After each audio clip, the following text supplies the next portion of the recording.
The Galactic Military Academy's main courtyard fell silent as the Cravathi war beast prowled through the rows of assembled cadets. Its 6 legs moved with predatory grace, each footfall deliberate and measured. The creature stood nearly 3 meters tall at the shoulder, its obsidian scales gleaming under the twin suns of Arcturus Prime. Rows of crystalline teeth jutted from its maw, each one capable of shearing through starship hull plating. Commander Thexval, a veteran Cravathi officer whose scales bore the scars of countless campaigns, watched from the elevated platform. His secondary arms were crossed while his primary hands rested on the ceremonial blade at his hip. Beside him stood representatives from a dozen species, the cream of the galaxy's military elite, all gathered to witness the selection. "The war beast will choose," Thexval announced, his translator converting his hissing clicks into galactic standard. "As it has for 10,000 cycles. The one it selects will lead this cohort. The one it bonds with will command armies." In the front row, Cadet Xyloth of the Vryn Collective stood rigid, his 4 eyes unblinking. He had scored highest in tactical simulations. Behind him, Cadet Shakara's mandibles clicked nervously. She had bested everyone in combat trials. Further back, Cadet Renfold of the Polarian Union kept his breathing steady through his gill slits. Each of them had earned their place here through blood and excellence. And then there was Marcus Chen, standing in the 3rd row, trying very hard not to scratch the itch on his nose.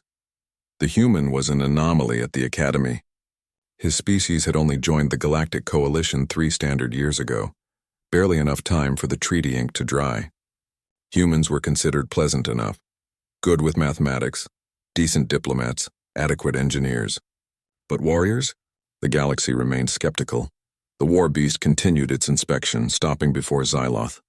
The Vryn cadet's exoskeleton shimmered with confidence as the creature lowered its massive head, nostrils flaring as it took in his scent. Its pupils, 3 concentric rings of gold, dilated and contracted. Then it moved on. Marcus watched the process with fascination. The beast reminded him of something, though he couldn't quite place what. Its movements were too familiar, too. The war beast paused before Shakara. She stood tall, her blade arms extended in a gesture of respect. The creature's tongue, forked and lined with chemical receptors, flicked out, tasting the air around her. For a moment, everyone thought this was it. The Cravathi were insectoid species. Surely the beast would choose one of its creator's cousins. It moved on. Row by row, the war beast made its way through the assembled cadets. Some it barely acknowledged. Others received thorough inspections that left them trembling. With each rejection, the tension in the courtyard grew heavier. Commander Thexval's scales rippled with concern. In the Academy's history, the war beast had always chosen within the first 2 rows. These were the elite of the elite. Then the creature reached Marcus. The human maintained his attention, eyes forward, trying to remember everything he'd learned about Cravathi customs. Don't make direct eye contact. Don't show teeth. They'd interpret a smile as aggression. Don't. The war beast's hot breath washed over him, carrying scents of sulfur and ozone. Marcus felt its massive head nudging against his chest, nearly knocking him backward. Its scales scraped against his uniform as it circled him once, twice, 3 times. The chemical receptors on its tongue flickered rapidly across his face, his hands, his hair. Then something extraordinary happened. The war beast sat, not the crouch-ready to spring position it had maintained throughout the inspection. It sat fully, haunches on the ground, its tail curling around its legs. Its massive head tilted slightly and a sound emerged from its throat, a deep, rumbling vibration that made the courtyard stones tremble. "Impossible," Thexval breathed. The war beast's translator collar crackled to life, its AI attempting to interpret the creature's vocalizations and pheromone signals. Pack Alpha found. "This one leads. This one protects." The word protects was emphasized with another frequency, one that the translator struggled to render. The war beast leaned forward and pressed its snout against Marcus's palm.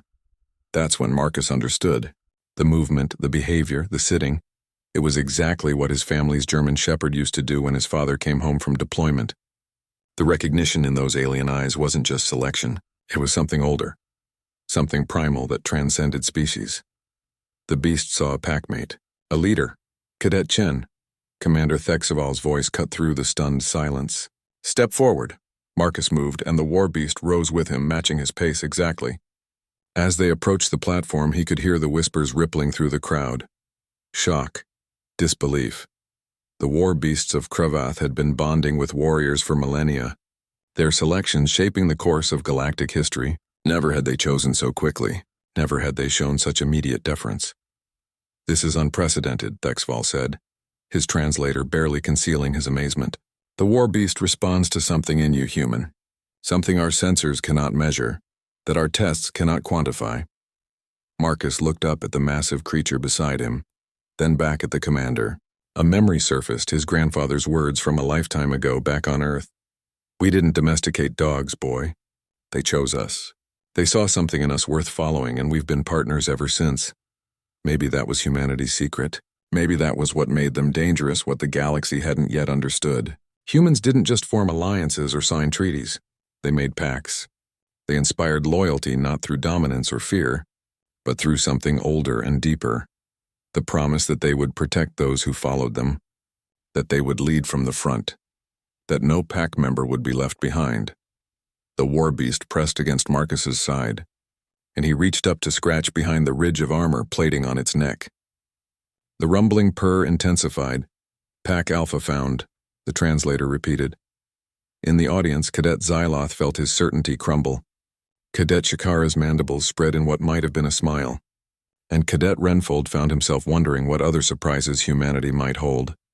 Commander Thexval looked at the human cadet and the war beast standing together, and for the first time in his long career, he felt something that might have been hope. "Cohort," he announced, "I present your leader. Follow him well." Marcus Chen, who 6 months ago had been fixing satellites in Earth orbit, stood in the courtyard of an alien military academy with a war beast at his side, and realized his life had just changed forever. The pack had found its alpha, and the galaxy would never be the same.